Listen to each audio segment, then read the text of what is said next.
Nunukan berada pada posisi wilayah paling utara dari Provinsi Kalimantan Utara. Secara geografis terletak pada 115,33 derajat sampai dengan 118,3 derajat bujur timur dan di antara 3,15 derajat sampai dengan 4,24,55 derajat lintang utara. Posisinya sangat strategis, berada di daerah alur laut Kepulauan Indonesia atau ALKI-2 dan berada pada lalu lintas antara Indonesia dengan Malaysia. Di sebelah utara berbatasan langsung dengan negara Malaysia Timur, Sabah, sedangkan di bagian barat berbatasan langsung dengan Malaysia Timur, Sarawak. Sedangkan di bagian timur berbatasan dengan Laut Sulawesi, dan di sebelah selatan dengan Kabupaten Bulungan dan Kabupaten Malinau, Tanah Tidung. Jadi Kabupaten Nunukan ini ya merupakan salah satu kabupaten yang ada di wilayah Kalimantan Utara yang berbatasan langsung dengan negara bagian Sarawak dan Sabah, Malaysia. Sedangkan panjang perbatasan sendiri Kabupaten Nunukan dengan negara Malaysia ini kurang lebih 520 km yang terbentang dari Sungai Pancang sampai ke Karahan Selatan. Jumlah penduduknya untuk saat ini kurang lebih 200.000 dengan luas wilayah 168.000 km dengan jumlah kecamatan itu 16 kecamatan. Kabupaten Nunukan berdiri pada tahun 1999 berdasarkan Undang-Undang Nomor 47 Tahun 1999 yang merupakan hasil pemekaran dari Kabupaten Bulungan. Luas wilayah Kabupaten Nunukan 14.247,50 km persegi. Dengan moto Penekindi Debaya yang artinya bersama-sama membangun daerah, melambangkan cita-cita Kabupaten Nunukan untuk mencapai masyarakat bahagia, adil, makmur, serta tentram yang diridhoi Tuhan Yang Maha Esa, Allah Subhanahu wa Ta'ala.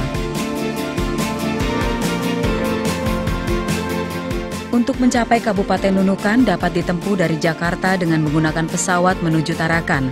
Kemudian dari Tarakan menuju Nunukan dapat menggunakan dua pilihan sarana transportasi, yaitu pesawat dan speedboat. Secara administratif, Kabupaten Nunukan terbagi atas 16 kecamatan: Nunukan, Nunukan Selatan, Sebatik, Sebatik Timur, Sebatik Utara, Sebatik Tengah, Sebatik Barat, Seiminggaris, Tulin Onsoi, Sebuku, Sembakung, Sembakung Atulai, Lumbis, Lumbis Ogong, Krayan, dan Krayan Selatan yang terdiri dari 240 desa. Seperti kita ketahui bahwa data jumlah pegawai negeri sipil yang ada di Kabupaten Nunukan ini jumlahnya 4.114 orang dan ini kita harapkan menjadi motor penggerak pembangunan di Kabupaten Nunukan ini dengan memberi pendidikan, memberi keterampilan kepada mereka sehingga mereka dapat melayani masyarakat dengan baik. Dan cara-cara yang kita tempuh adalah kita akan memberi kesempatan kepada setiap semua pegawai sesuai dengan jabatan dan profesinya untuk mengikuti pendidikan dan diklat yang diadakan oleh baik di BKD kita maupun yang ada di provinsi ataupun di tingkat nasional. Kabupaten Nunukan merupakan hamparan tanah yang belum tereksplorasi secara luas dan utuh. Alam yang menawan, tanah yang memiliki sejuta potensi, kultur yang memikat, masyarakat yang berkembang, menawarkan potensi ekonomi yang sangat luar biasa, membuka peluang bagi para investor untuk datang mengelolanya. Potensi investasi jangka panjang sangat berpeluang besar. Iklim usaha yang kondusif menjadikan faktor penentu berkembang pesatnya perekonomian di Kabupaten Nunukan ini. Prinsip dasar yang hadir dalam kondisi ini terdapat dalam visi dan misi pembangunan Kabupaten Nunukan, yaitu terwujudnya masyarakat Nunukan yang aman, damai, bermoral, demokratis, mandiri, sejahtera, dan berdaya saing sebagai beranda terdepan NKRI. Sedangkan misi untuk mewujudkan visi pembangunan Kabupaten Nunukan maka ditetapkan sebagai berikut: meningkatkan penyelenggaraan pemerintahan yang baik dan bersih atau good and clean government, meningkatkan mutu pendidikan dan layanan kesehatan masyarakat, serta layanan dasar sosial lainnya yang didukung dengan pendayagunaan ilmu pengetahuan dan teknologi atau IPTEK. meningkatkan perekonomian daerah yang berdaya saing melalui investasi, pemanfaatan SDA, dan pengembangan ekonomi kerakyatan. Meningkatkan sarana prasarana publik, energi, sistem transportasi, dan optimalisasi tata ruang. Mewujudkan daerah perbatasan yang maju dan mandiri. Mewujudkan pembangunan yang berwawasan lingkungan atau sustainable development. Mewujudkan ketentraman dan ketertiban masyarakat dengan menjunjung tinggi keadilan dan HAM.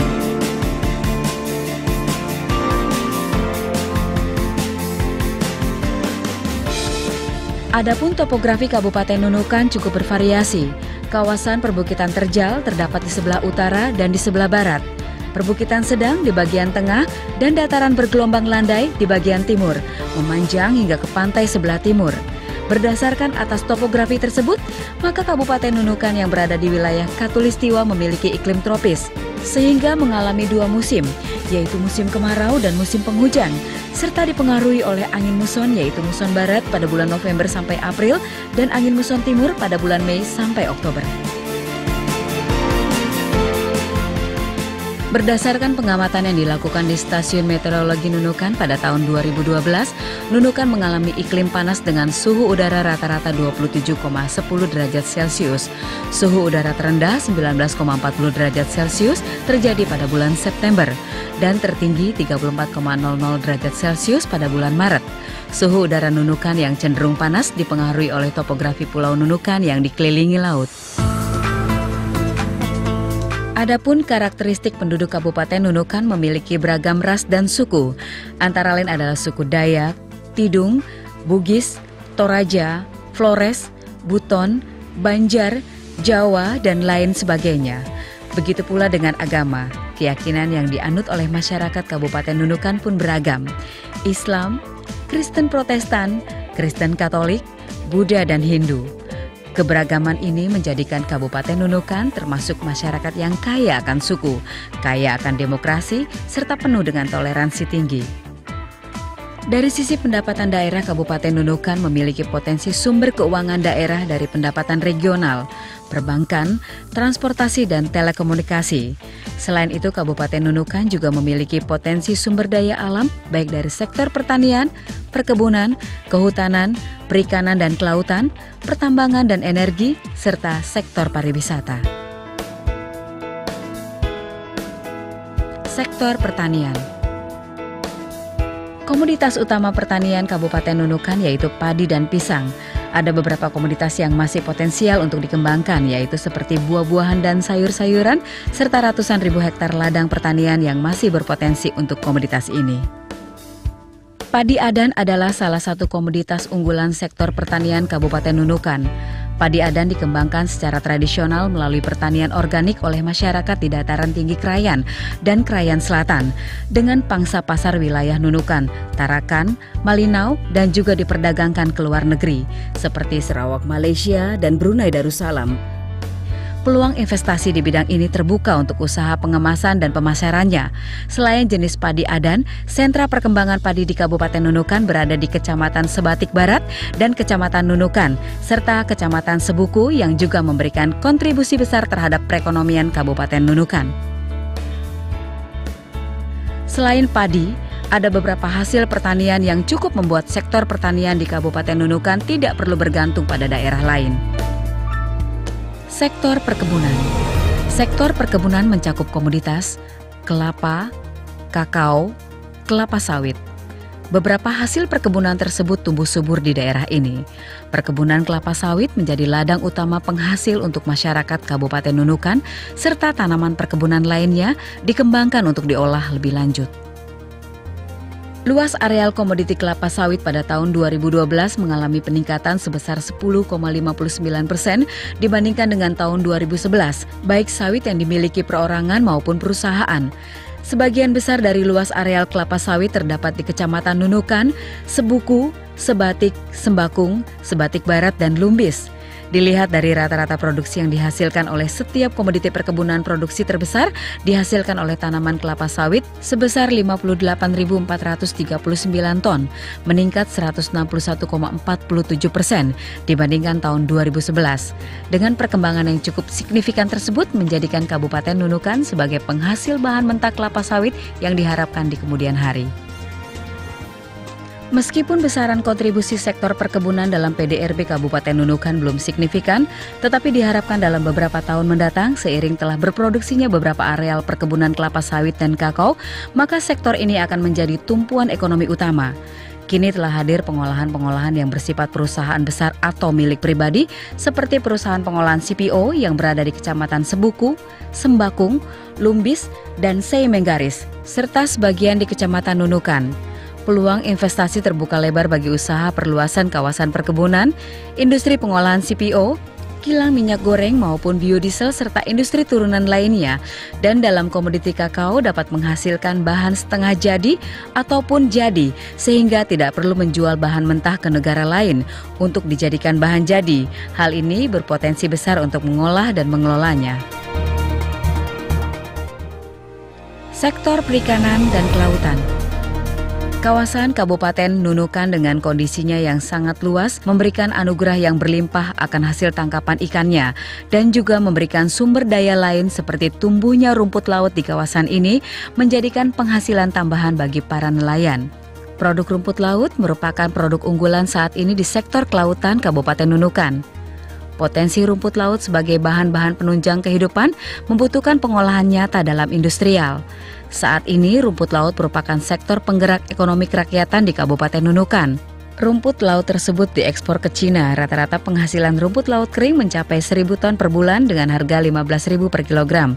Ditargetkan tahun 2014 ini hasilnya mencapai 1.800 ton. Membuka peluang investasi bagi swasta untuk membangun pabrik kerajinan rumput laut, sehingga tidak hanya bahan baku namun dapat menghasilkan bentuk olahan rumput laut. Salah satu potensi yang cukup luar biasa di Kabupaten Nunukan saat ini yaitu produksi rumput laut. Kita saat ini rata-rata per bulannya sudah bisa menghasilkan rumput laut kering yang siap kirim itu ada kurang lebih 1.000 ton per bulan. Jadi kalau dihitung kalkulasi rata-rata harga per kilogramnya 15.000, berarti sekitar 15 miliar itu uang beredar di Kabupaten Nunukan dari hasil rumput laut. Makanya baru-baru ini saya menggandeng perusahaan swasta nasional atau mitra daerah di sini untuk mendirikan namanya pabrik kerajinan rumput laut. Kami sudah belajar ke Pasuruan, Jawa Timur, dan insya Allah kemarin juga kita sudah groundbreaking pembangunan pabrik kerajinan rumput laut di Kabupaten Nunukan. Itu pun belum maksimal karena setelah saya pelajari kemampuan daripada pabrik kerajinan yang saat nanti kita lagi bangun ini itu hanya sekitar 250-300 ton per bulan. Sementara rumput laut yang kita hasilkan bahan bakunya ini masih bisa sampai 1.000 ton. Jadi saya masih mengharapkan adanya investasi dari swasta yang mau berinvestasi di Nunukan untuk membangun pabrik kerajinan rumput laut ataupun semacam chipping. Jadi ada nilai tambah. Meninggalkan Nunukan itu bukan bentuknya bahan baku, tapi sudah bentuk olahan. Selain olahan rumput laut yang siap untuk dijual ke pasaran, para petani rumput laut juga mengolah rumput laut itu sendiri menjadi makanan-makanan olahan yang dapat mereka konsumsi sendiri.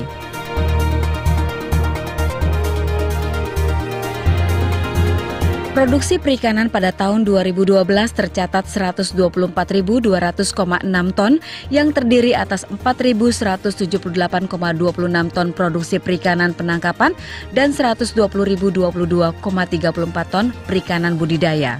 Pada tahun 2012, jumlah rumah tangga perikanan penangkapan tercatat 4.802 rumah tangga atau naik sebesar 11,41% dibandingkan tahun 2011, sehingga menjadikan potensi perikanan dan kelautan di Kabupaten Nunukan menjadi sangat besar dan berpeluang bagi para investor untuk membuka industri pengalengan ikan, sehingga harga jual perikanan di Nunukan semakin tinggi. Sektor pertambangan dan energi. Kabupaten Nunukan sepanjang tahun 2009 sampai tahun 2012 juga berhasil mengekspor hasil sumber daya alam berupa batu bara sebanyak 834.792 meter kubik. Batu bara ini berasal dari 3 perusahaan tambang batu bara yang ada di Nunukan. Salah satunya PT Dutat Tambang Rekayasa yang merupakan anak perusahaan PT Medco Energi yang berada di Seimenggaris, Kecamatan Sebuku. Batu bara tersebut diekspor ke Cina dan Jepang dengan jumlah permintaan yang bervariasi. Penjualan ke luar negeri tersebut dilakukan mengingat kalori batu bara yang dihasilkan tinggi, yaitu sebesar 7.000 kalori, sementara kandungan sulfur 3%.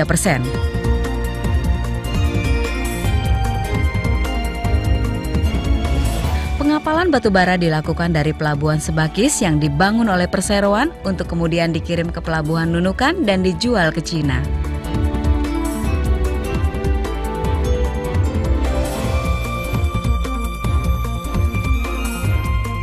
Adapun produksi tenaga listrik Kabupaten Nunukan mengalami peningkatan pada tahun 2012. Peningkatan ini diiringi dengan meningkatnya tenaga listrik yang terjual, yaitu sebesar 46.817 MW. Atau terjadi peningkatan sebesar 12,17% dari tahun sebelumnya. Untuk penggunaan dari listrik yang diproduksi pada tahun 2011, sebagian besar digunakan oleh rumah tangga, yaitu sebesar 25.187 MW. Diikuti kegiatan usaha sebesar 9.431 MW.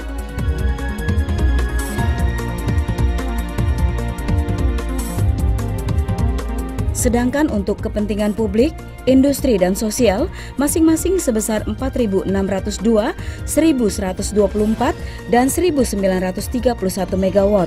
Nunukan terang benderang merupakan salah satu janji politik pemerintah Kabupaten Nunukan, Dr. Andes Haji Basri dan Haja Asmagani.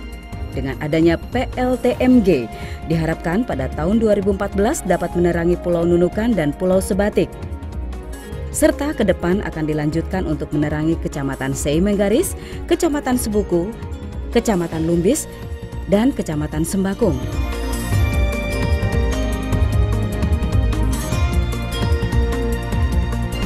Ada pula air terjun Paramayo yang berada di daerah Pabetung, Kecamatan Krayan, Kalimantan Utara, merupakan salah satu potensi alam yang digunakan PT PLN untuk membangkitkan energi listrik dengan kapasitas 300-500 kW.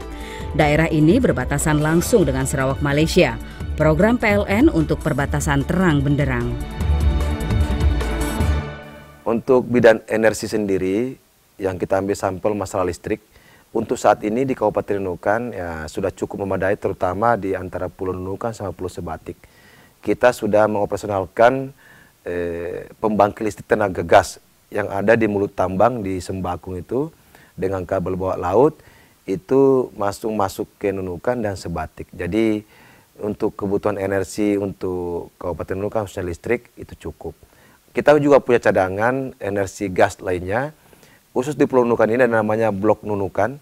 Itu menurut laporan dari PT Star Energy yang kebetulan konsesi yang mengolahnya, itu diperkirakan memiliki 60 MMBTU. Jadi kalau itu dikonversi menjadi tenaga listrik, itu bisa menghasilkan 300 MW tenaga listrik. Itu belum diolah sampai sekarang karena masih bernegosiasi mencari investor yang bisa JO atau untuk membeli gas tersebut. Dan dalam waktu dekat dari Star Energy tersebut akan membangun rig-nya di Nunukan sini dan nanti hasil gasnya itu akan dibuat LNG mini. Nah, adapun kebutuhan potensi lain di Nunukan sini, potensi batu bara masih cukup memadai dan bahkan kalori cukup tinggi 6.000 up ke atas, termasuk juga ada emas, ada bauksit dan ada juga ya alumina yang lain.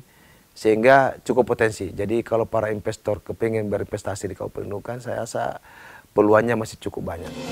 Untuk produksi minyak dan gas Kabupaten Nunukan saat ini dikelola secara penuh oleh PT Pertamina melalui anak usahanya PT Pertamina INP. Produksi minyak area Sembakung saat ini mencapai 1.500 barel per hari atau BPH.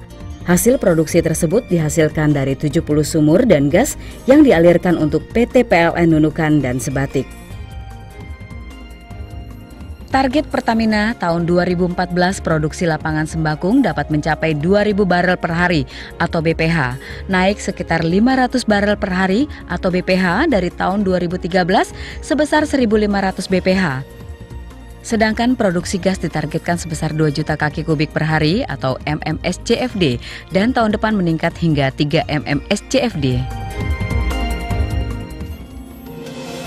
Termasuk dengan adanya pertambangan batuan bahan baku emas di Seruyung, Kecamatan Sebuku, Kabupaten Nunukan, lahan yang ada di daerah tersebut merupakan lahan pertambangan milik PT Sago Prima Pratama, anak usaha dari J Resorts, dengan